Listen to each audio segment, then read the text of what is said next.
Merhabalar, hoş geldiniz. Farklı renklerle çalıştığımızda hem kız hem erkek bebekler için uyumlu bu ajurlu pantolon çalışmasını yapacağız. Pantolonumuzun büyüklüğü 6 ay 1 yaş arası uyumlu oldu. Santim olarak ölçülerini videonun sonunda yine verdim. Oradan baktıktan sonra örgünüze başlayabilirsiniz. Ve daha büyük nasıl yaparız, daha küçük nasıl yaparız onu da detaylı bir şekilde anlatmaya çalıştım. Pantolonumuz için 2 tane ip kullanacağız. Yaparken de ağ birleştirmesini tamamladıktan sonra misinalı şişe ihtiyacımız var. Pantolonumuzu dikiş olmayacak şekilde bel kısmını çalışıp tamamlayacağız. Ama dikişli de nasıl yaparız? Misinayla örmesini bilmeyen arkadaşlarım için onu da yine paçaları tamamladıktan sonra anlatmaya çalıştım. Örgümüzü önce tek paçasını çalışacağız, sonra diğer paçasını birleştirip dediğim gibi misinalı şişle beden çevresini örerek bel kısmını tamamlayacağız. Siz yapmak istiyorsanız misinalı şiş temin ettikten sonra örgümüze başlayabiliriz. 3,5 numaralı şişle öreceğim. Sizler ipinizin kalınlığına, elinizin sıkılığına göre karar verip örgünüze başlayabilirsiniz. Hemen örgümüzü anlatmaya başlayalım. Kolay gelsin.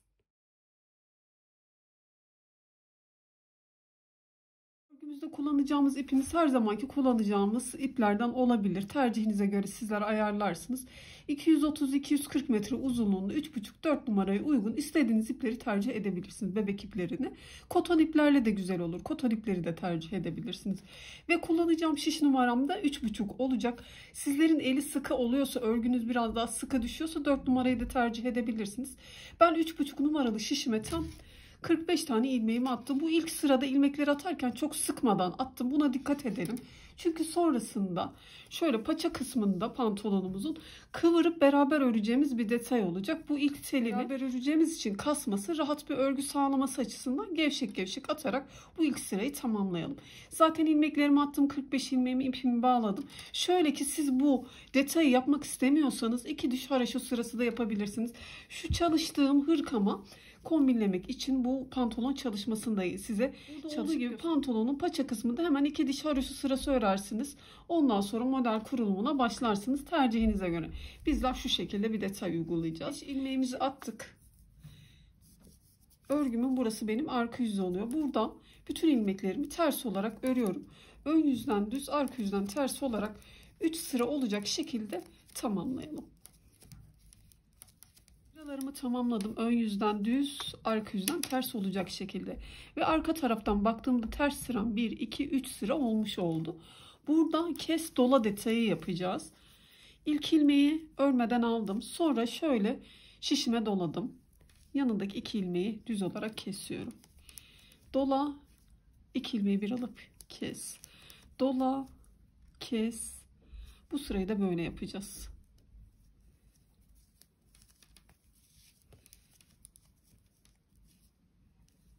Sizin ilmek tutuşunuz, ilmek atışınız nasılsa o şekilde yapabilirsiniz. Sonuç fark etmez. Dola kes yapacağız. Görüntü şu oluyor. Şöyle.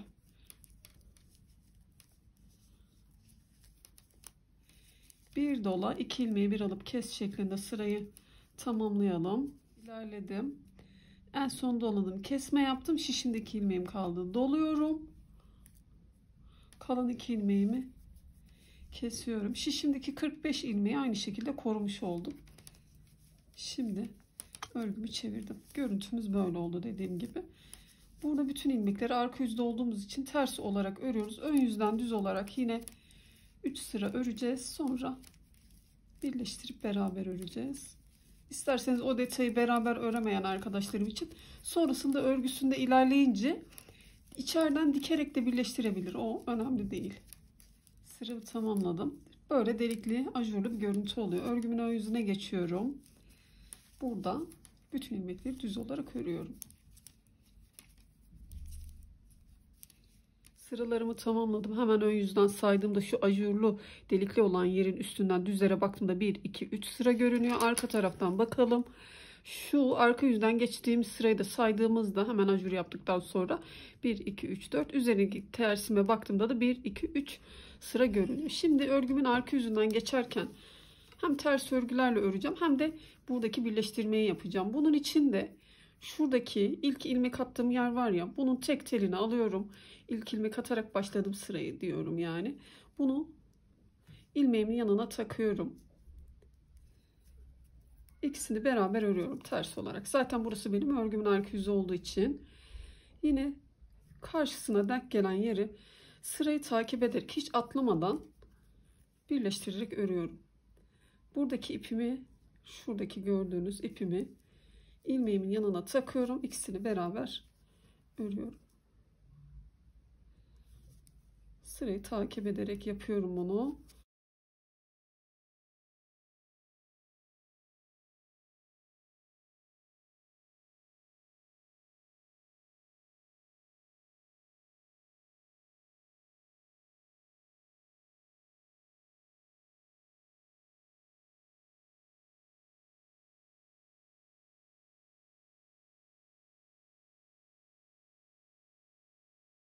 Sıramı takip ediyorum. İlk ilmekleri bu yüzden gevşek atmayı tavsiye etmiştim size. Daha rahat örebilmek adına. Bu şekilde birleştirerek örelim. Bu sırayı tamamlayalım.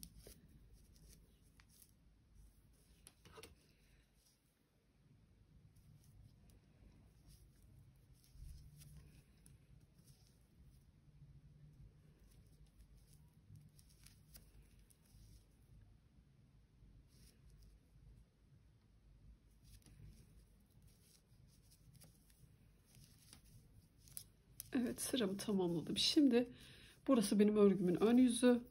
Bütün ilmeklerimi düz olarak örüyorum.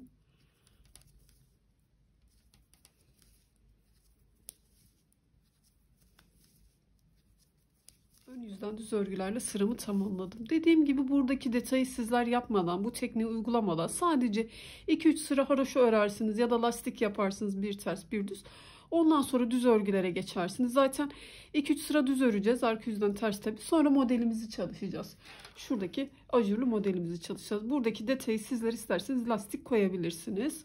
Şimdi örgümün arka yüzüne geçiyorum. Bütün ilmeklerimi ters olarak öreceğim. Ancak biz bu 45 ilmeğimizi 5 ilmek artırarak çoğaltmamız gerekiyor. 50 ilmeğe tamamlamamız gerekiyor. İlk ilmeği örmeden aldım. Hemen yanındaki şuradaki telimin içinden girip bir ilmek artırıyorum. Sizler bildiğiniz gibi gizli artırma yapabilirsiniz. Artırma yapmış oldum ve bu ilmeğimi örüyorum. 3 ilmek oldu. İlerliyorum. Arada bu şekilde gizli artırma yapalım.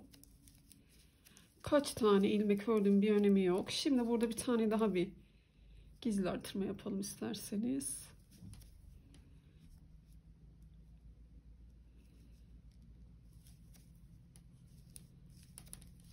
Artırmamı yaptım. Sizler istiyorsanız şöyle de gizli artırma yapabilirsiniz. Çapraz görüntü verip nasıl kolayınıza geliyorsa. Yine birkaç ilmek ördüm. Burada da bir gizli artırma yapalım. 3 tane artırma yapmış olduk.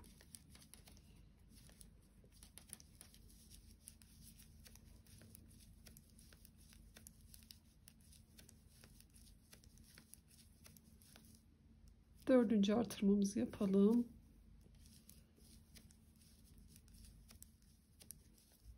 Şurada da bir artırma daha yaptı ve 45 ilmeğim 50 ilmeğe ulaşmış oldu. Ön yüzden düz gidelim, sonra arka yüzden de ters örgülerle örelim. Ön yüze geçtiğimizde model kurulumunu yapalım. Şimdi bu 50 ilmeği ön yüzden arka yüzden örelim gelelim. Sıralarımı tamamladım. Şimdi örgümün ön yüzündeyim. Birleştirdikten sonra arkadan ters sıralarıma baktığımda 1, 2, 3, 4 sıra örmüş olduk. Örgümün ön yüzünde artık bu 50 ilmeğim için de örnek çalışacağım. Baştan 5 ilmek düz örüyorum. 2, 3, 4, 5 ilmeğimi ördüm. Burada örnek kurulumunu yapacağız. Bunun için şişime şöyle doladım. İpimi şişimin üzerine attım. İlmek tutuşunuz, ilmek atış şekliniz nasılsa öyle yapabilirsiniz. Benim örü şeklime takılmayın lütfen. Burada 2 ilmeğimin yönünü düzeltip şu şekilde ikisini bir alıp kestim. Örnek kurulumumuz bu kadar. Bu kestiğim ilmeği de sayarak 9 düz örüyorum. Bu birinci ilmeğim oldu. 1, 2,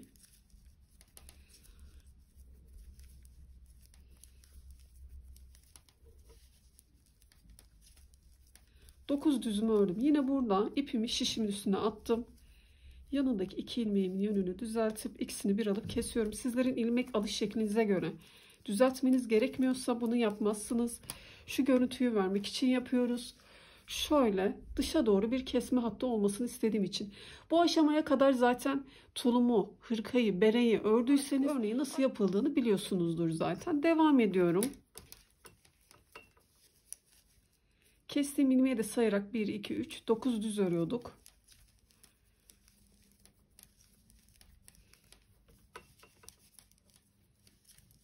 Dokuz düzümü ördüm, doladım. Yanındaki iki ilmeğimin yönünü düzeltip ikisini bir alıp kesiyorum. Bu ilmeği de sayarak 1, 2,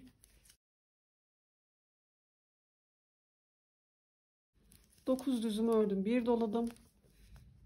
İki ilmeğimin yönünü düzeltip ikisini bir alıp kesiyorum. 1, 2, 9 düzümü ördüm. Bir doladım. Yanındaki iki ilmeğimin yönünü düzeltip ikisini bir alıp kesiyorum. Kalan 3 düzümü örüyorum. Burada 1, 2, 3, 4, 5 tane örnek çalışmış olduk. Örgümü çeviriyorum. Arka yüzde hiçbir işlem yapmıyorum. Bütün ilmekleri ters olarak örüyorum. Bu doladığım ilmeği de şöyle delik olacak şekilde örüyorum. Görüntümüz böyle oluyor. Bu yüzden bütün ilmekleri ters olarak örelim. Tekrar örgümüzün ön yüzüne geçelim. Bütün ilmeklerimi hiçbir işlem yapmadan sadece ters örgülerle ördüm, tamamladım. Şimdi örgümün ön yüzündeyim. Bu yüzde örnek çalışmamıza devam ediyoruz. Kesme dolama detayına. Bunu örgümüzün her ön yüzünü 3 aşama şeklinde tamamlayana kadar örneğimizi bitiriyoruz. Burada da şurada anlatayım. Örneğimiz 5 ilmekten oluşuyor. Arada da kestiğim ilmeği de saydığımda 9 düzümüz vardı. Şimdi örgümüzün ön yüzüne geçtiğimizde yine kesme dolama yapacağız. Bu işlem örgümüzün ön yüzünde 3 aşama şeklinde tamamlanmış olacak. Şimdi başta örneğime doğru ilerliyorum. 3 düz öreceğim. 3 düzümü ördüm. Örneğim şurası benim 5 ilmekten oluşuyor. Şu ajurlu detay tam örneğimin ortası olmuş oluyor. Bu ajurlu ilmeğimin önündeki 2 ilmeği keseceğim. Şurada bir dolamam olacak. Burada bir düzüm öreceğim. Bir dolamam olacak. Ve yanındaki 2 ilmeği keseceğim. Bunun için başta 3 düzümü ördüm. Yanındaki 2 ilmeği bir alıp kesiyorum. Bir doladım. Bu ajurlu ilmeğim olan bir düz ördüm. Bir doladım. Yine burada ilmeklerimin yönünü düzeltip ikisini bir alıp kesiyorum. Bu aşamada ikinci sıraya geçerken de kestikten sonra 5 düz örmüş oluyorum. 1, 2, 3, 4, 5. Ama saymasam da örneğimi görüyorum. Buradaki 2 ilmeğimi keseceğim. Dolama, ör, dolama, 2 ilmeğimi keseceğim. Yanındaki 2 ilmeği bir alıp kestim. Bir dola, bir düz ör, bir dola. İlmeklerimin yönünü düzeltip kesiyorum. Örgümdeki ikinci aşama çalışmada böyle oluyor. Kestikten sonra 5 düz örüyorum. Örneğimi görüyorum zaten. Bu ajurlu ilmeğimin önündeki 2 ilmeği bir alıp kesiyorum. Dola, bir düz ör, dola, 2 ilmeğimin yönünü düzeltip kesiyorum. 5 düz örüyorum.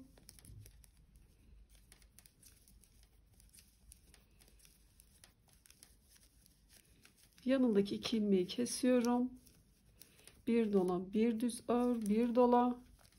İlmeklerimin yönünü düzeltip kesiyorum.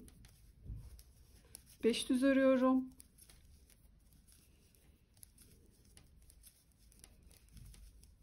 Örneğime geldim. Burada 2 ilmeği bir alıp kesiyorum. Bir dola, bir düz ör, doladım. İlmeklerimin yönünü düzeltip kesiyorum. Kalan 2 ilmeğimi örüyorum. Örgümün arka yüzünden bütün ilmekleri ters olarak örüyorum. Yine hiçbir işlem yok. Örgümüzün ön yüzüne geçiyoruz. Arka yüzden sıramı tamamladım. Örgümün ön yüzündeyim. Burada 3. aşama çalışmamızı yapacağız ve örnek çalışmamızı tamamlamış olacağız. Başta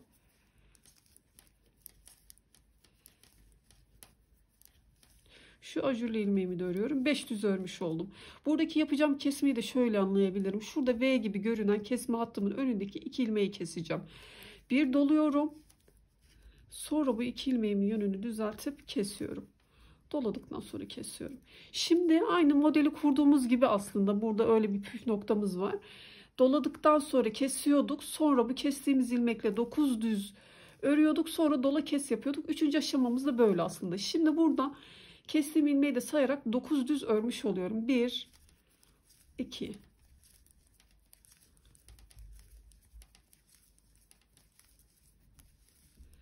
9 düz ördüm. Zaten kesme yapacağım yerde çok belli. Şu kesme hattımın önündeki 2 ilmeği kesiyorum.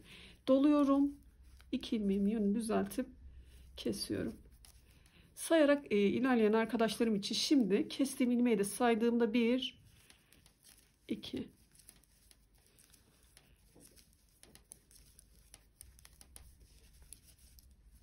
8, 9 düz ördüm. 1 doladım. Şu kesme hattımın önündeki 2 ilmeği gördüm. Bu 2 ilmeğimin yönünü düzeltip ikisini bir alıp kesiyorum. Devam ediyorum bu şekilde. Üçüncü aşamamızda örnekte bu.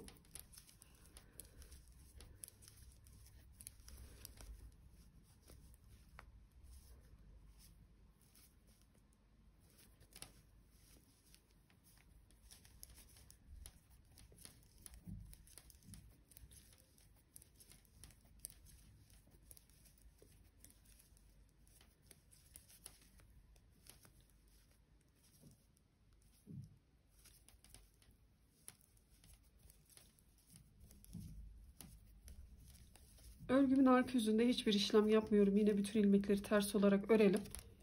Ön yüze geçelim. Örgümün arka yüzünden sıramı tamamladım. Artık model çalışmamız da tamam. Aradaki düzlerimizi öreceğiz. Ön yüzden düz, arka yüzden ters olacak şekilde. Burada sadece örgümüzün başında ve sonunda birer gizli artırma yapalım. Tabi örgümüzün paça kısmı genişleyerek devam edecek. Ve bu ilmek sayısını çoğaltacağız. 50 tane ilmeğimiz var ya, başında ve sonunda gizli artırma yapınca 52 ilmeğimiz olacak. Şimdi arka yüzden geçtiğim sırayı 1 olarak sayıyorum. Ön yüzden 2, arka yüzden 3, bu şekilde 7 sıra olacak şekilde örelim. Sonra örneğin yerini değiştirerek tekrar model çalışacağız. Hemen buradaki gizli artırmayı göstereyim size. İlk ilmeği örmeden aldım. Şuradaki bir önceki düzümün yanından girdim. Buradan bir gizli artırma yaptım. Sizler istediğiniz gibi gizli artırma yapabilirsiniz. Bunun bir önemi yok. Düz örgülerle ilerliyorum. Burada örnek çalışmamız tamam. İlerledim düz örgülerle. Burada da bir gizli artırma yapalım. Şuradaki ilmeğimin içinden gireceğim. Bir gizli artırma yapmış oldum ve şişimdeki ilmeklerim 52 ilmek oldu. Arka yüzden ters, ön yüzden düz olacak şekilde 7 sıraya tamamlayalım. Tekrar beraber devam edelim. Modelimin üzerindeki düzleri çalıştım. Ön yüzden düz, arka yüzden ters olarak ve sıralarımı saydığımda hemen örneği tamamladıktan sonra arka yüzden geçtiğimiz sırayı da saydığımda şu sırayı da saydığımda 1, 2, 3, 4, 5, 6, 7 sıra çalışmış oldum. Ön yüzden de hemen ajurlu kısmın üstündeki düzden saydığımda 1, 2, 3, 4, 5, 6 tane düzüm görünüyor. Burada örneğimin yerini değiştirerek örmeye devam edeceğim. Yeni örneğimi bu iki modelimin ortasına yerleştirmem gerekiyor. Bunu da şöyle hesaplayacağız. Buradaki örneğim var ya, şu ortadaki ilmeğimi baz alacağım. Örneğimiz 5 ilmekten oluşuyordu. En ortadaki ilmeğim de şu ajurlu ilmeğim, yukarı doğru takip ettiğimde bu ilmek. Onun önüne doğru 5 ilmek sayıyorum. 5 ilmek diyorum çünkü zaten şu 2 ilmeği bir alıp kesiyoruz ya. Onu zaten bir olarak kabul edeceğiz. 1, 2, 3, 4. Bu orta ilmeğim 5, 6, 7, 8, 9. Bu şekilde benim. Buraya bir örnek çalışacağımı anlıyorum. Bir de buraya bir örnek çalışacağımı anlıyorum. İki örneğimin arası 9 ilmekten oluşuyor. Bu şekilde ortalamış olacağız. Buradaki ajurlu ilmeğimi baz alacağım. Her zaman ileri doğru 5 ilmek sayacağım. 5 ilmek saydığımda dolama yapacağım. Yanındaki 2 ilmeği keseceğim. Bu kadar basit aslında. Şimdi örneğimi bulalım yerine. Bu benim baz alacağım ilmeğim. İleri doğru 5 ilmek sayıyorum. Ve 2, 4, 6, 8, 10, 11 düz öreceğim burada.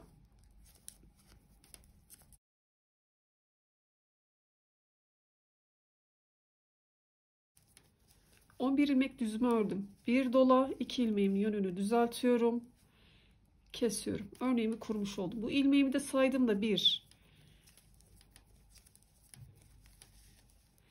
5. Her zaman 5. ilmeğim aşağı doğru takip ettiğimde bu ajurlu ilmeğime denk gelmesi gerekiyor. Bu şekilde sağlamasını yapabilirsiniz.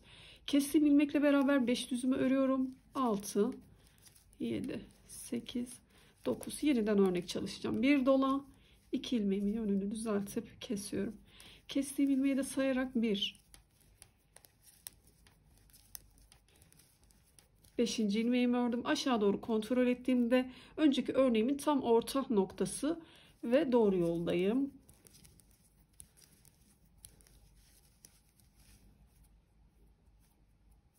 Dokuz düzümü ördüm. Bir dola, 2 ilmeğimin yönünü düzeltip kesiyorum. Sayıyorum. 1,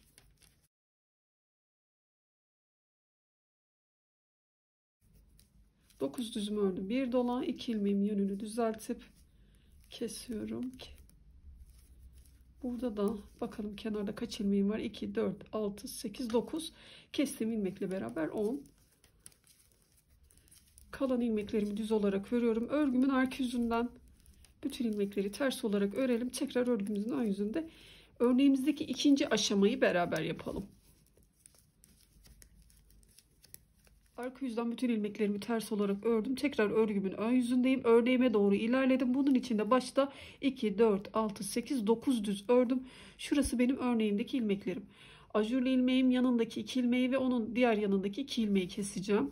9 düz ördükten sonra 2 ilmeği bir alıp kesiyorum. Bir dola. Bir düz ör, bir dola. İlmeklerimin yönünü düzeltip kesiyorum. İkinci aşamayı yapmış oldum. Kestikten sonra burada 5 düz örüyorduk.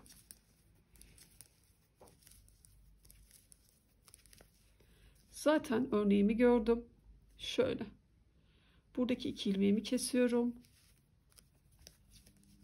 Bir dola, bir düz ör, bir dola.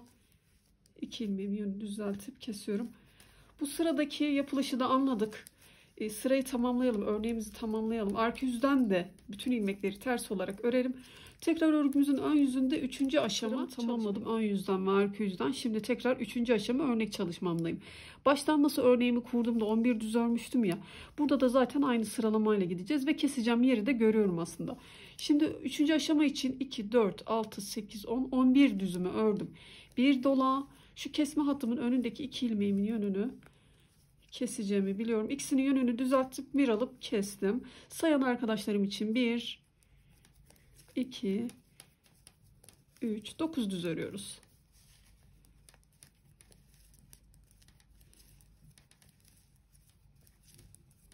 Dokuz düzümü ördüm. Zaten şu kesme hattım ve onun önündeki 2 ilmeği keseceğim. Bir dola, 2 ilmeğimin yönünü düzeltip kesiyorum.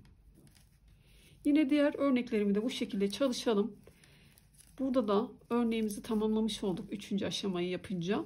Arka yüzden ters, ön yüzden düz olarak öreceğiz. Tabii şurada yine örgümüzün başında ve sonunda artırmalar yapalım. Örneğimi tamamladım. Arka yüzden de bütün ilmeklerimi ters olarak ördüm. Burada örneğimin üzerindeki düzleri çalışacağız. Ön yüzden düz, arka yüzden ters olarak. Sonra yine yerini değiştirerek örneğimizi tekrar çalışacağız. Başta ilk ilmeğimi örmeden aldım. Yanında gizli artırmamı yapıyorum.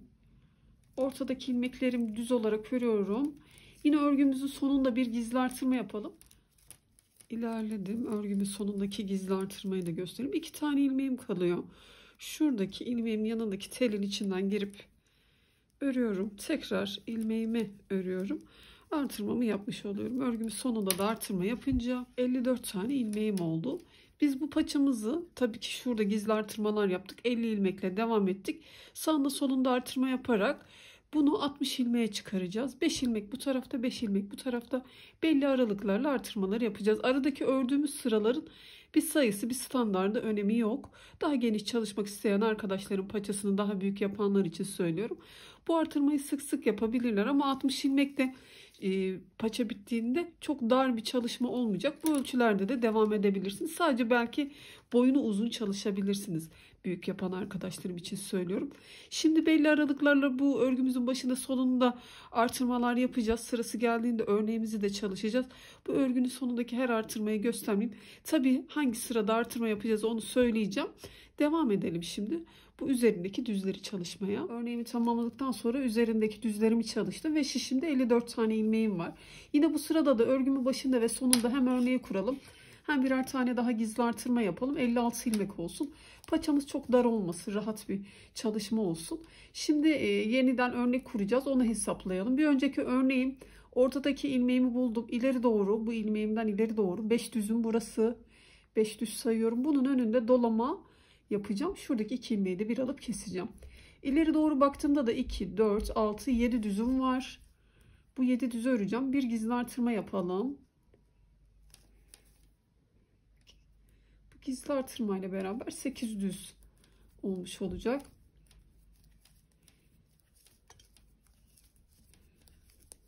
İki, 4, 6, 8 tane ilmeğim oldu. Şu aşağıdaki örneğimin ortasındaki ilmeğim burası. Şu. İleri doğru da baktığımda 5 düzüm var. Burada örneğimi kuracağım. Bir doladım. 2 ilmeğimin yönünü düzeltip kesiyorum. Kestiğim ilmeği sayarak 9 düz örüyorum. Burada kestiğim ilmeği de saydığımda 5 düz ördüğümde aşağıdaki örneğimi bakıp kontrol edelim. Örneğimin en orta noktası 5. ilmeğime denk geliyorsa doğru kurmuşum demektir örneğimi.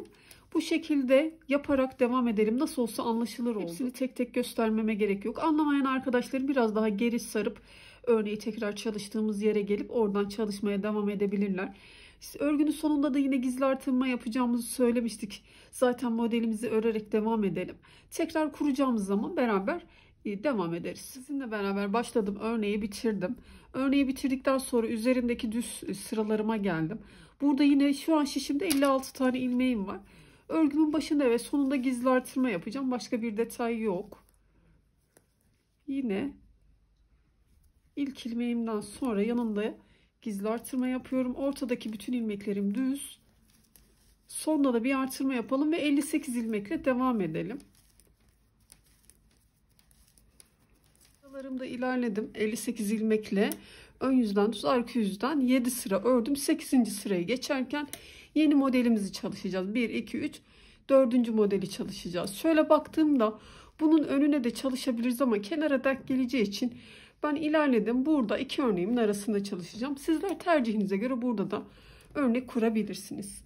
Örneğimizi nasıl kuruyorduk? Bir önceki modelime doğru baktığımda aşağı doğru orta ilmeğini buluyordum. Burası benim aşağıdaki örneğimin orta ilmeği. Bunun önündeki 5 ilmeği buluyordum. Buraya dolama yapacağımı anlıyordum. Bu aşamaya kadar 2, 4, 6, 8, 10, 14 ilmek düz ördüm. Şimdi burada doladım. 2 ilmeğimin yönünü düzeltip ikisini bir alıp kestim. Kestiğim ilmeği de sayarak 9 düz örüyorum.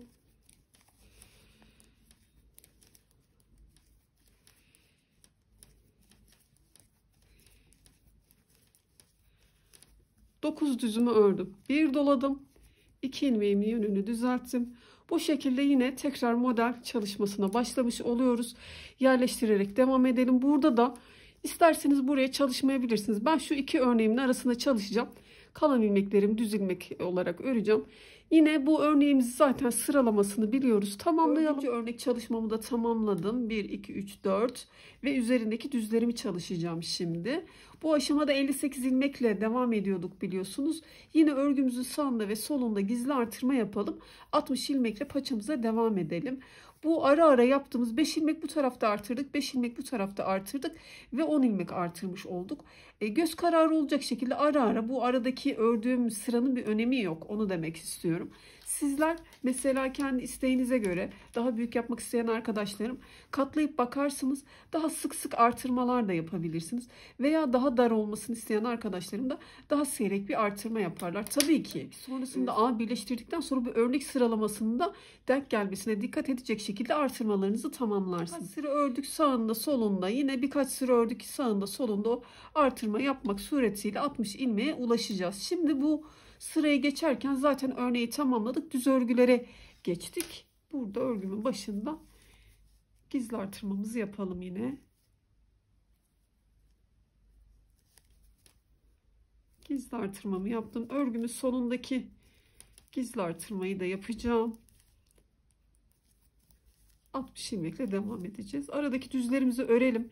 Yine model çalışmasında beraber devam edelim. Örgümün başında ve sonunda yaptığım gizli artırmadan sonra modelimin üzerindeki düzlerimi çalıştım. Ve tekrar yeniden örnek kurma sırasındayım. 5. örneğimizi kuracağız.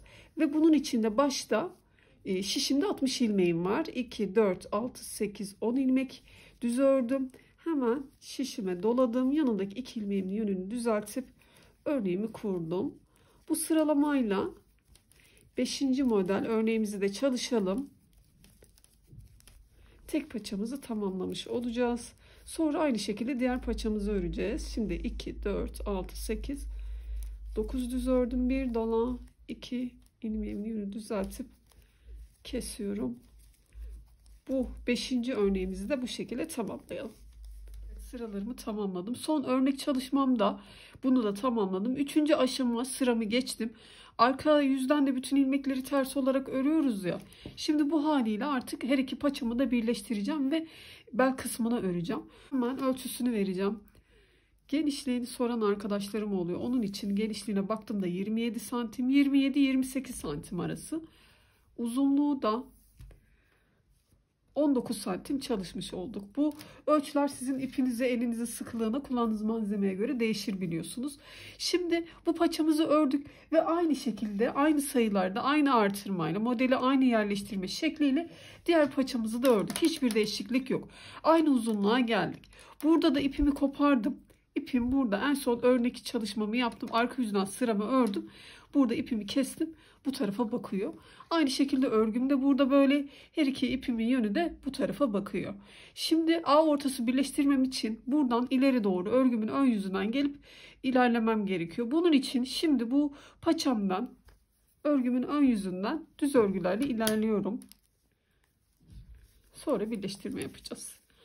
Tek paçamızı 60 ilmekle bitirdik biliyorsunuz. Bu yüzden bütün ilmekleri düz olarak örüyorum.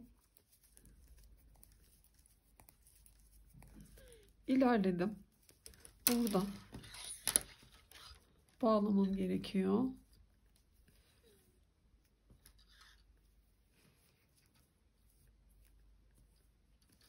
Sıkı bir şekilde bağladım. Örgüme devam ediyorum. Düz örgülerle. En son her iki tarafta da örneğimizi çalışmış olduk. Şimdi bu örneğimizin üzerindeki düzleri çalışacağız. Ve misinalı şişe geçmemiz gerekiyor bu aşamada. Eğer örgüsünü dikişsiz olarak misinalı şişle örmek isteyen arkadaşlarım şimdi bu aşamada misinalı şişine takarak örgüsünü örmeye devam etmesi gerekiyor. İlerliyorum burada da düz örgülerle örgümün sonuna doğru şuraya.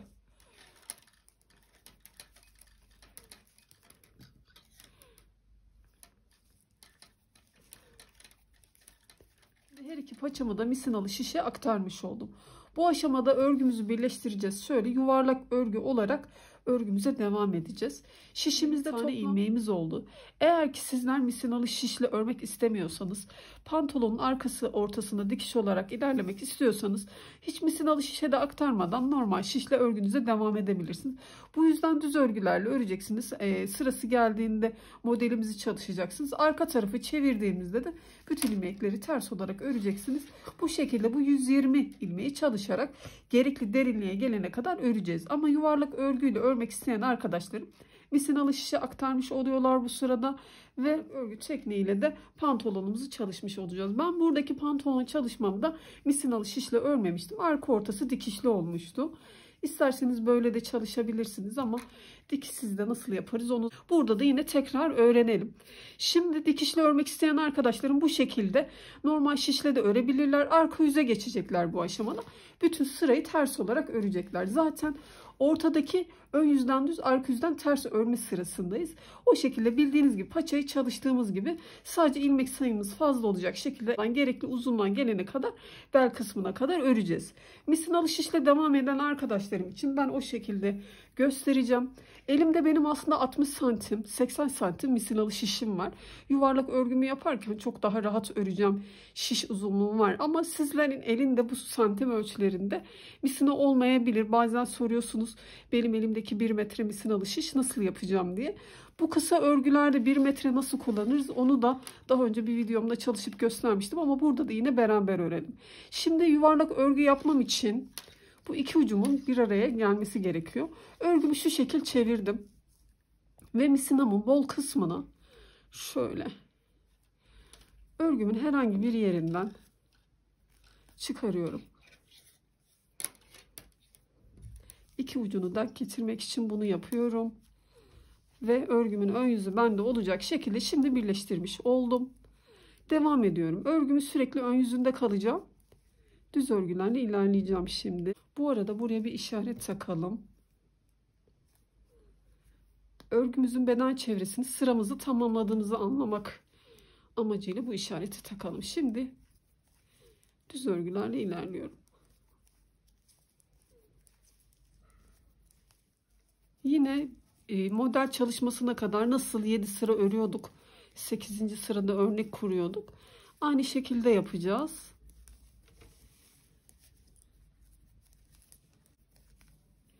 Eğer örgünüz kasıyorsa buradan da her iki taraftan misinanın bolluğunu çıkarabilirsiniz. Şöyle. Buradan da çıkardım. Şimdi şu şekilde örüyorum.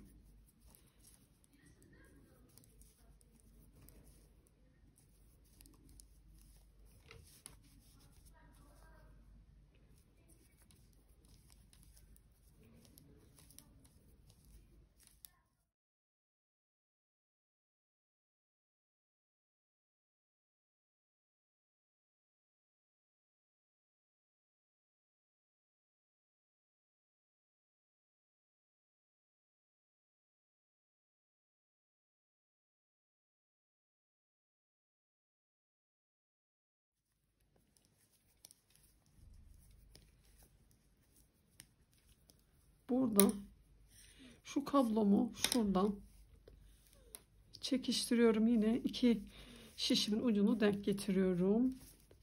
Örmeye devam ediyorum.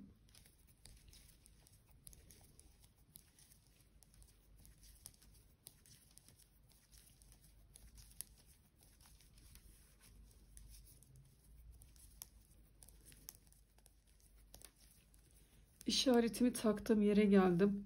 Burada örgümü bir tur ördüğümü anlıyorum. Yani bir sıra örgümüzü çalışmış oluyoruz. İşaretimi burada devam ettirip örmeye yine devam ediyorum. Bu aradaki düzlerimiz zaten örgümüzün çevresini bu aşamada 7 sıra olacak şekilde düz örgülerle örüyoruz. Başka bir detay yok. Sürekli örgümüzün ön yüzünde kalıyoruz ve düz örgüyle örüp ilerliyoruz.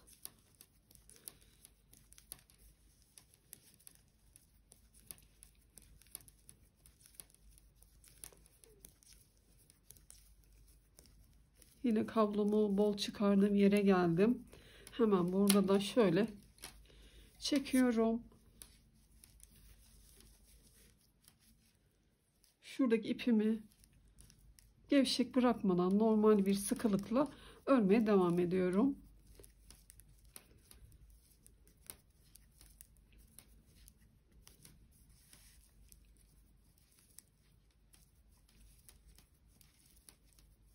Buradaki işaretime kadar şu örneğimden yukarı doğru 7 sıra ters sıram olana kadar örgümüzün çevresini tamamladım. İşaretimin olduğu yere, yani örgümün başlangıç noktasına geldim. Bu işaretimizle devam edeceğimizi söylemiştim. Buna dikkat edelim. Örgümüzün başlangıç ve bitiş noktası olduğunu anlıyoruz çünkü.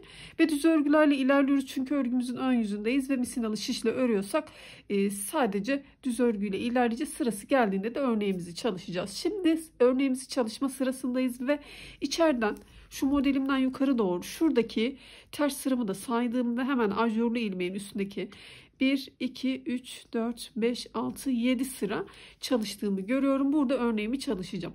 İşaretimin olduğu yerdeyim. Burası benim örgümün bitiş ve başlangıç noktası.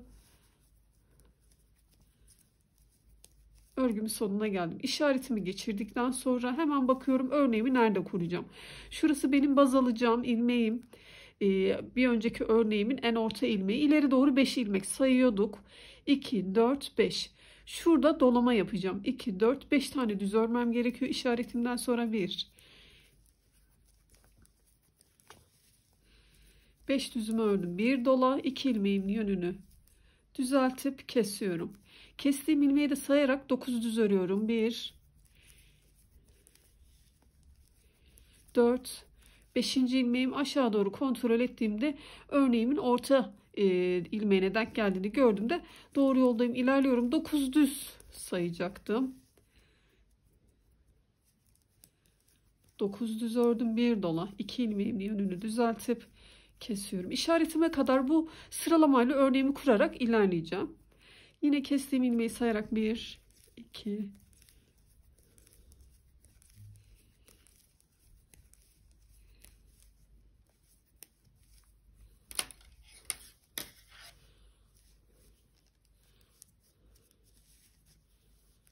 9 düzümü ördüm. Burada şişime doluyorum. 2 ilmeğimin yönünü düzeltip kesiyorum. Sayıyorum yine. 1,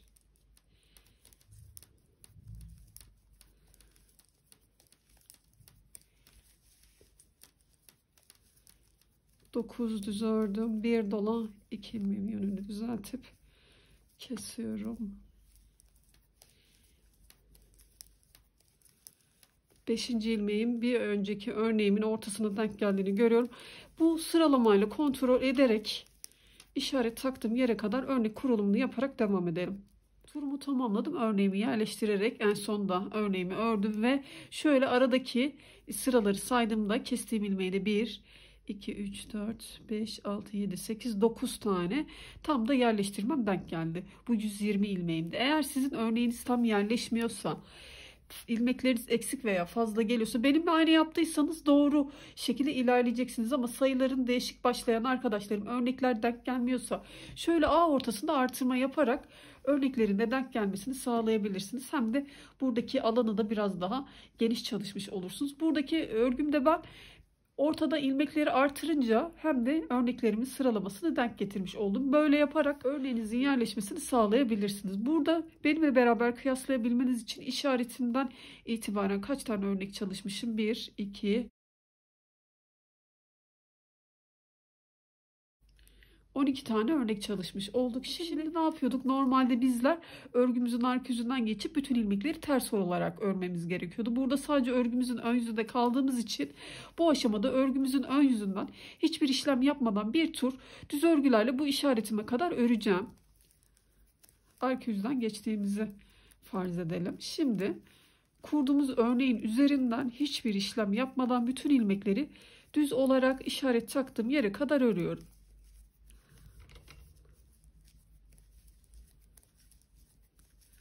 Turu tamamlayalım işaret taktığım yere kadar.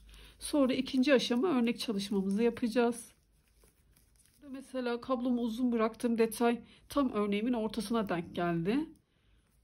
Zaman zaman bu kablomuzu çıkarttığımız yerini değiştirebiliriz. Şöyle yaparak düzelttim.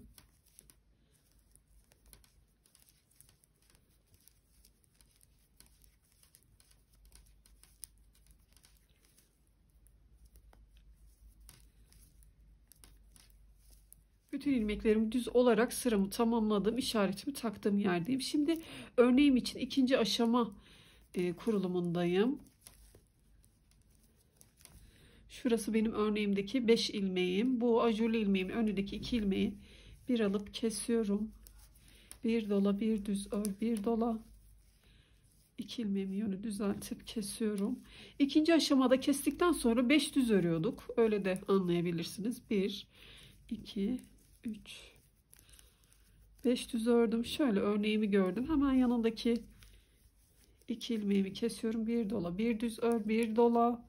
2 ilmeğimin yönünü düzeltip kesiyorum. Kestikten sonra 5 düz örüyorum.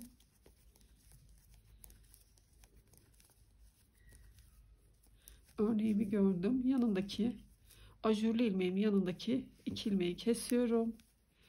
Bir dola, bir düz ör. Bir dola, burada da 2 ilmeğimin yönünü düzeltip kesiyorum. Bu sırayı da bu şekilde çalışarak işaret taktığım yere kadar geliyorum. Sonra yine bir tur hiçbir işlem yapmadan düz örgülerle öreceğiz.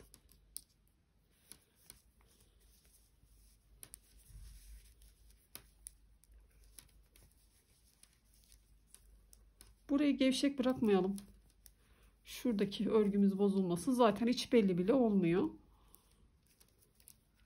Elinizde 60 santim, 80 santim misinalı şiş varsa bu sorunu yaşamayacaksınız. Örgünüzün çevresini rahatlıkla örüp ilerleyebilirsiniz. Ben şimdi zaten kısa misinalı şişimi takarak devam edeceğim. Size göstermek için şişle devam ettim.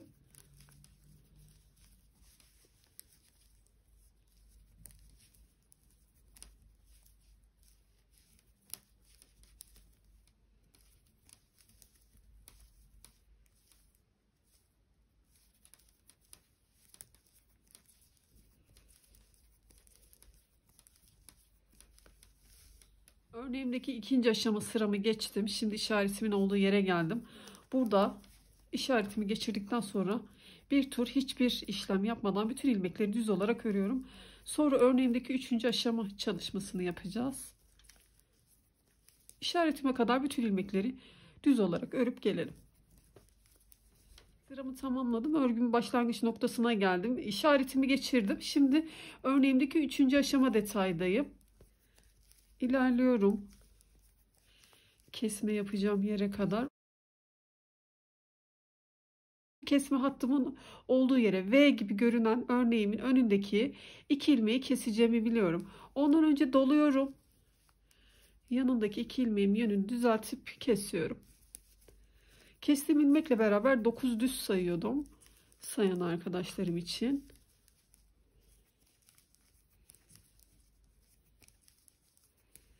Ve yine bu kesme hattının önündeki iki ilmeği görüyorum. Ondan önce doladım. İki ilmeğimin yönünü düzeltip kesiyorum.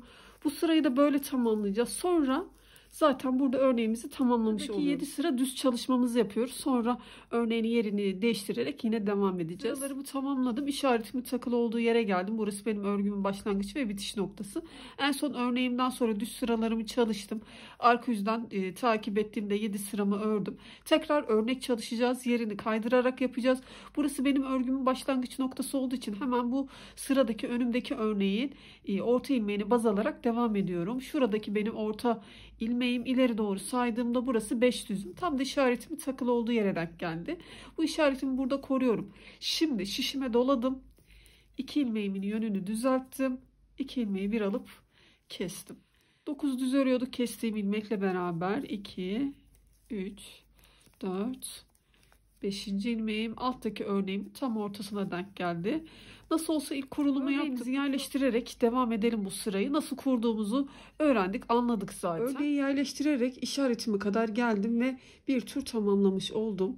Sonrasında da hiçbir işlem yapmadan yine işaretime kadar bir sıra düz örgülerle ördüm.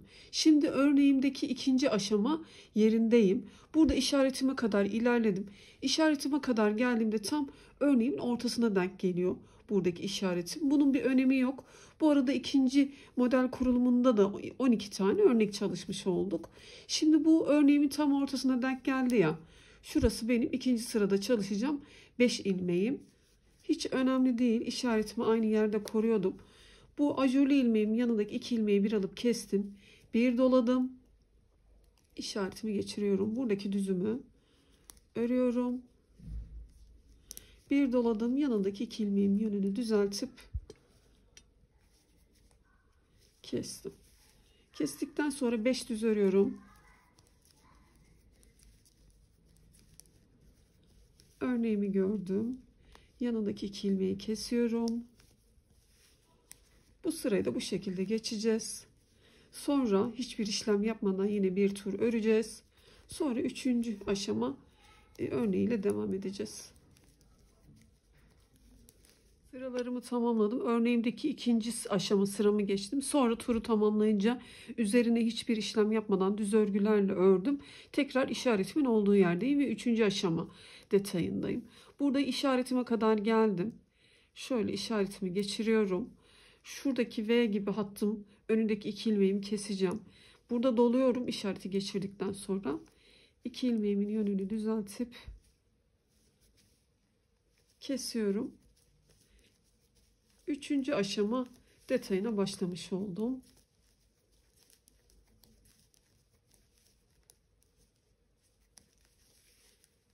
Diğer örneğime doğru ilerledim. Şuradaki kesme hattımın önündeki 2 ilmeği gördüm. Bir dola 2 ilmeğimin yönünü düzeltip kesiyorum. Bu sırayı da bu şekilde tamamlıyoruz.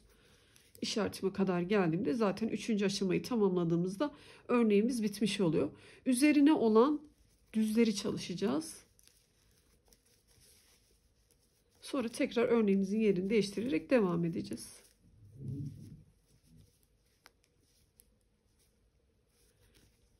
Bu sırayı tamamlayalım örneğimizi çalışarak. İşaretimize dikkat ederek sıralarımızı tamamlayalım. Tekrar yeni model kurduğumuzda beraber bir başlayalım. Sonrasında artık bizler kendimiz örüp ilerleriz. Anlaşılır olduğunu da düşünüyorum bu aşamadan sonra. Örgümüzün bedeninde de 120 tane ilmeğimiz var. Bu şekilde örneğimizi çalışarak devam ediyoruz. En son örneği tamamladıktan sonra üzerindeki düzleri de çalıştım. Sıralarımı tamamladım. Şimdi tekrar örnek çalışacağız. İşaretimden hemen ileri doğru olan örneğimi baz alıyorum. Şu ortadaki ilmeğimi görüyorum. İleri doğru 5 ilmek saydım. Onun önünde de 5 düzüm var. Nasıl ilk ağı birleştirdikten sonra sayılar var ya, aynı oluyor zaten. Ama onu takip etmiyorsak da zaten şuradaki örneğimin ortasındaki ilmeği baz alarak burada örnek kuracağımı biliyorum. Hemen doladım. 2 ilmeğin yönünü düzeltip kestim. 5. ilmeğim buradaki ajurlu ilmeğime denk geldi.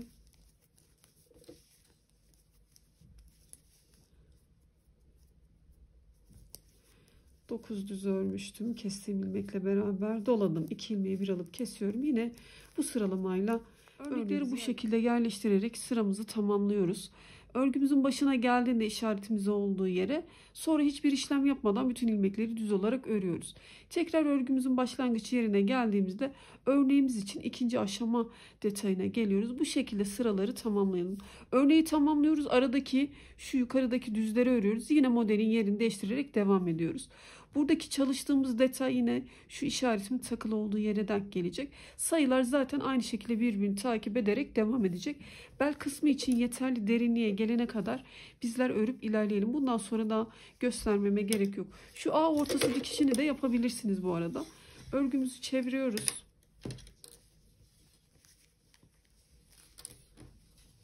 Şöyle karşılıklı denk getiriyoruz.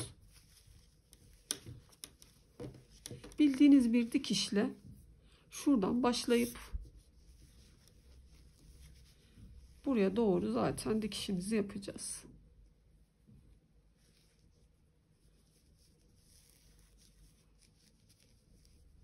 Şuradan birleştiriyorum.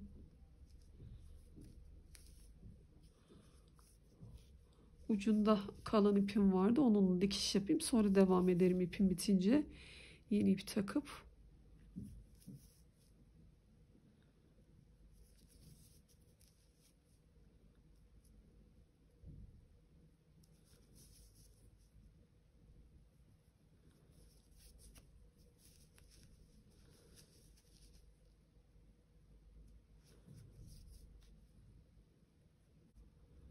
Örgümün A uzunluğunu çalıştım. Bu kadar uzunluk bizim için yeterli. Döne döne sırası geldiğinde modelimi çalışarak tamamladım. A uzunluğu için baktığımda 17 santim, 16,5-17 santim arası örmüş oldum. Şimdi işaretimin olduğu yere geldim ve bu aşamaya kadar da 1, 2, 3, 4 tane örnek çalışmış oldum. Buradaki derinliği sizin kendi ipinizin kalınlığına göre bu derinlik size gözünüze küçük geliyorsa bir örnek daha çalıştıktan sonra belindeki lastik çalışmasına geçebilirsiniz. Şimdi işaretimin olduğu yerdeyim ve burada hemen işaretimi geçirdikten sonra bir düz bir ters lastik çalışmasına başlıyorum. Örgümün beden çevresinde 120 ilmeğim vardı. Bunda bir değişiklik olmadan devam ettik ve yine bu 120 ilmeği işaretimin olduğu yere kadar bir ters bir düz olarak örüyorum. Ters, düz, ters, düz. Turu tamamlayalım şuraya kadar. Sonra yine düzlerin üzerine düz, terslerin üzerine ters olarak devam edeceğiz. Sıramı tamamladım. Ters örerek tamamlamış oldum. İşaretimden sonra da düz olarak başlamıştım. Yine aynı sıralamayla devam edeceğim. Şimdi düzümün üzerine düz, tersin üzerine ters. Bu arada lastik çalışmama da hangi aşamada başladım? En son örneği bitiriyoruz da yukarı doğru da 7 sıra ters sıramız oluyordu ve yeniden örnek kurma sırasındaydık. Biz yeniden örnek kurmuyoruz. Ne yapıyoruz? Lastik çalışmasına başlıyoruz. Buradaki ördüğüm ters sıraların da bir önemi yok aslında. Sizler bakarsınız şu derinliğe. Ona göre hemen bel kısmındaki lastik çalışmasına başlarsınız. Bizler burada örneği tamamladık. Arka yüzden saydığımda 7 sıra ters sıram oldu. Ve 8. sırada geçerken örnek kurmak yerine biz lastik çalışmasına başlamış olduk. Bu lastik çalışmasını yine göstermeme gerek yok her sırasını tabi. Bir miktar örelim. Sonra yine beraber devam edelim. Şöyle gördüğünüz gibi Aynı şekilde düzlerin üzerine düz, terslerin üzerine ters olarak yeterli uzunluğa gelene kadar örelim. Sıralarımda ilerledim. Şimdi bu aşamaya kadar ters sıralarımdan baktığımda 2, 4, 6, 8, 10, 11 sıra örmüş oldum. Santim olarak da ölçtüğümde 3,5 santim çalışmış oldum. Yine bu genişti. Sizler kendi tercihinize göre ayarlarsınız. Bizim belimizdeki lastiğimiz çift katlı bir çalışma olacak. Çünkü arasından bağcık geçireceğiz. Mesela biz burada kes dola detayı yapacağız. Siz bu detayı yapmayabilirsiniz. Şu paça ucundaki detay gibi aynı görüntüde olmasını istediğim için belinde de aynı şeyi yapacağım. Sizler bunu yapmak istemiyorsanız direkt mesela biz 11 sıra ördük ya, kes dola yaptıktan sonra yine aynı şekilde öreceğiz. Sonra kıvırıp dikeceğiz. Sizler bu aradaki detayı yapmadan direkt 20 sıra, 22 sıra kendi tercihinize göre çalışırsınız. Sonra kıvırıp katlayıp dikersiniz lastik çalışmanızı. Kes dola yapacağız. İşaretimi yine şöyle geçireceğim. Şimdi ben düz olarak keseceğim için şunu da örmem gerekiyor. Bir ördüm. Şimdi işaretimi takıyorum. Şurada düz olarak kestim. Kesme hattım daha düzgün görünmesini istediğim için işaretimi bir ilmek kaydırdım. Bir doladım. Bir kesiyorum. Bir dola. Bir kes. Bir dola. Bir kes. Bir dola. 2 ilmeği bir alıp örüyorum. Bu şekilde işaretime kadar yapıyorum bunu.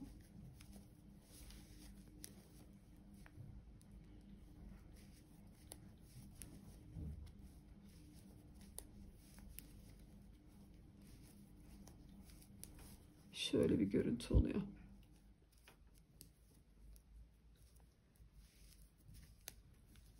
Kestim. İşaretimi aldıktan sonra kesmiştim. Burada dolamam gerekiyor. Şimdi işaretimi geçiriyorum. Ve kesme dolama sıramı tamamladım. İşaretimin olduğu yere geldi. Tekrar yine düz ters olarak devam edeceğim örgüme. Burada düz doladığım ilmekleri ters olarak alayım. Bunun bir önemi de yok aslında. Nasıl olsa kıvıracağız. İçeride kalacak bu detay.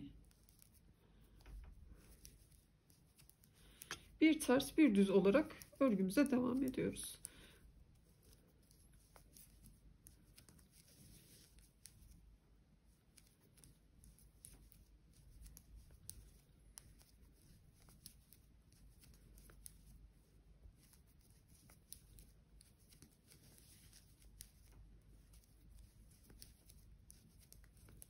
Böyle delikli bir görüntü oluşuyor. Kıvırdığımızda yine bu paça ucunda olduğu gibi tırtıklı bir görüntü olacak.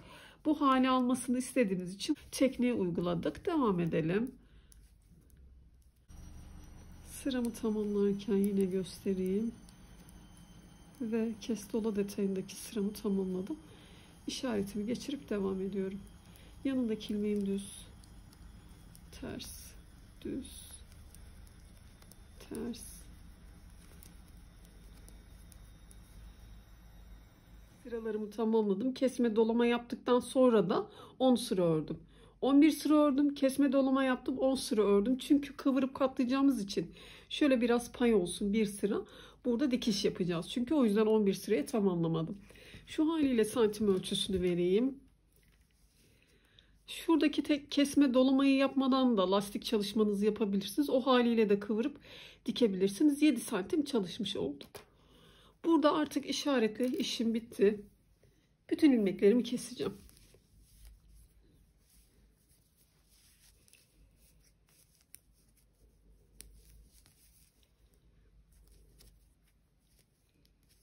Çok sıkmadan keselim.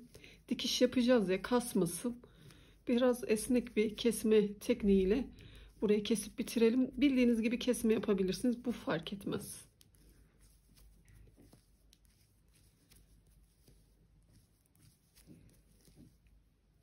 Bütün ilmeklerimi kestim. İpimi de biraz uzun bıraktım dikişte kullanmak için. Şimdi iğnemi geçirdim. Şuradaki ayrık gibi duran yeri birleştireceğim.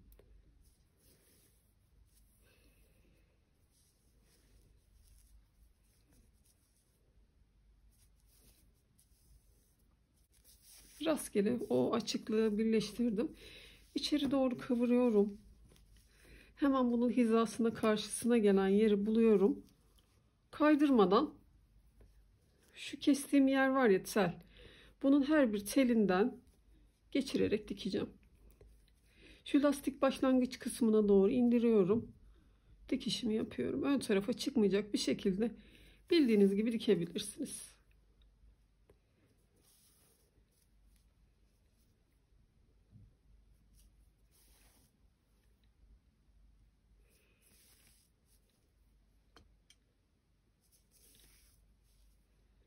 Ne çok sıkı olsun ne gevşek olsun. Bir ayarda dikelim, tamamlayalım.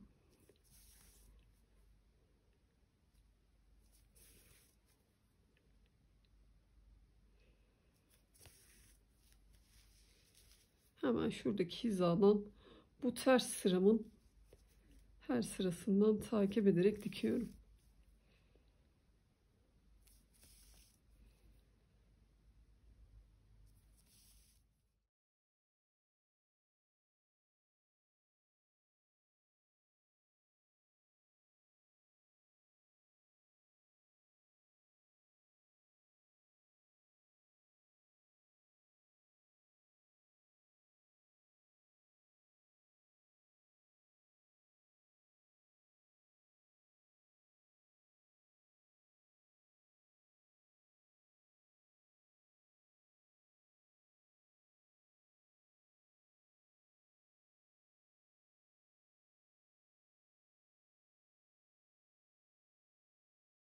Bel kısmındaki lastik çalışmamızı tamamladık. Burası örgümün tur başlangıcı olduğu için şurada bir belirginlik var. Pantolonumun arka tarafı olsun, burayı ön taraf olarak kabul edelim. Şimdi bağcık çalışması yapacağız. Bağcık için 2 milimlik tığ olur. Sizin eliniz örgüde hangi tığla rahat ediyorsa o tığla bağcık çalışmamızı yapalım. Hemen ucundan başlamayacağım. Uç kısmındaki ipimden birazcık şöyle ayırdım. 3 metre kadar diyebilirim. Bu kadar ip ayırdıktan sonra tığımı alıyorum. Şöyle bir zincir oluşturdum. Sonra bu bıraktığım 3 kısmındaki bıraktığım ipi tığıma doluyorum. Şuradan parmağımla tutup bu 2 ilmek oluştu. Bu ikisinin içinden geçiyorum. Tekrar tığımın üzerine geçirdim. 2 ilmek oluyor. Bu 2 ilmeğimi içinden geçirerek bağcığımı yeterli uzunluğa gelene kadar çalışıyorum.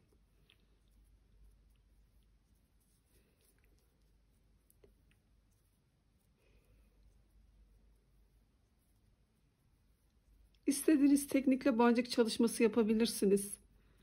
Nasıl isterseniz, o fark etmez.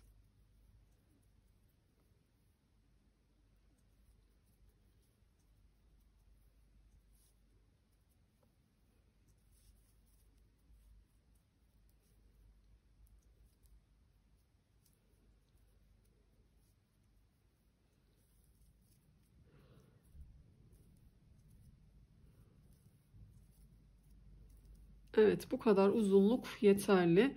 Yaklaşık 80 santim civarında yaptım. Sizler uzunluğunu yine kendi tercihinize göre ayarlayabilirsiniz. İpim de biraz arttı. Şöyle içinden geçirdim. Burada ipimi keseceğim.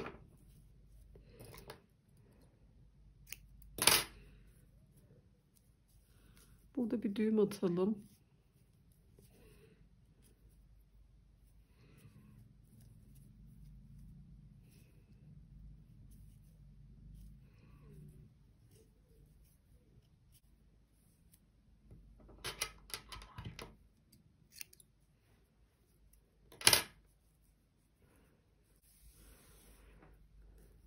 Ucunda kalan ipleri iğne yardımıyla sağından solundan geçirerek böyle temizleyeceğim. İsterseniz düğüm de atabilirsiniz bağcığın uç kısmına. Bu ucunu şöyle bağcığımın yan tarafından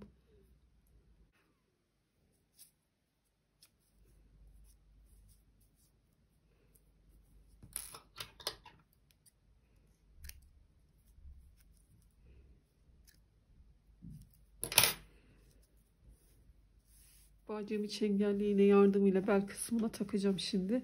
Nasıl yapalım? Şuradaki en orta noktayı bulmam gerekiyor, bel kısmındaki. İsterseniz şöyle katlayıp bulabilirsiniz. Şöyle Ortaya bir işaret takarsınız. Ya da şuradaki örneğimiz tam ortaya denk geliyor ya. Bu örneğe baz alırsınız. Şu iki taraftan iğnemi, çengelli iğnemi geçirebilirim.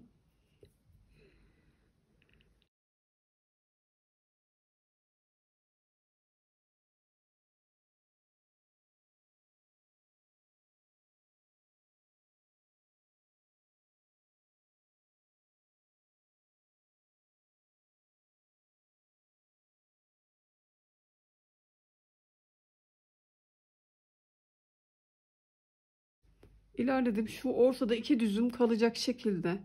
Mesela buradaki bağcığımın hizasından çıkarmaya çalışayım. Burada nereden girdiysem onu karşısına doğru yerden de çıkarmaya çalışıyorum.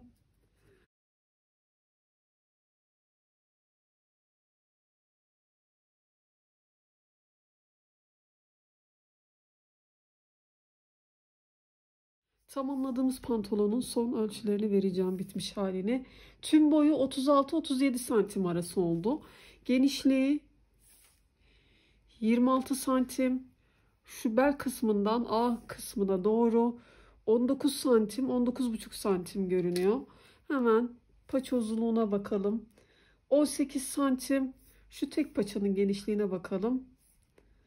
12 santimde paçamızın genişliği olmuş oldu. Daha büyük veya daha küçük nasıl öreriz hemen onu anlatayım. Bizim ördüğümüz pantolonun büyüklüğü 6 ay 1 yaş arası uyumlu oldu. Tabi sizin kullanacağınız ip malzemesine göre, elinizin sıkılığına, şiş numarasına göre bu santim ölçüler değişebilir biliyorsunuz.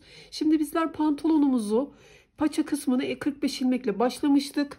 Şurada bu kıvırma detayını tamamladıktan sonra tek sırada 5 ilmek artırıp 50 ilmek yapmıştık. Sonra sağında solunda artırmalar yaparak 10 ilmek, 60 ilmekle tek paçamızı tamamladık. Tüm bedeni 120 ilmek olarak ördük. Bu haliyle bu büyüklükte oldu. Daha küçük yapmak isteyen arkadaşlarım da paçasını 40 ilmekle başlayabilirler. Sonra tek sırada şu kıvırma detayını tamamladıktan sonra ya da lastik olarak yaptıysanız lastiği tamamladıktan sonra tek sırada gizli artırma yaparak 4 ilmek artırıp 44 ilmeğe ulaşırsınız. Sonra paçayı ördükçe 3 ilmek buradan, 3 ilmek diğer taraftan olmak üzere 50 ilmeğe ulaşırsınız tek paçada. Aynı şekilde diğer paçayı da çalışıyoruz, birleştiriyoruz ve 100 ilmekle bedeni örüyoruz. Artırmaları ara ara göz kararı, mesela 10 sıra örersiniz, bir sağında artırma yaparsınız, solunda artırma yaparsınız. 10 sıra daha örersiniz, yine sağında solunda artırmalar yaparak bu 44 ilmeği 50 ilmeğe ulaştırırsınız.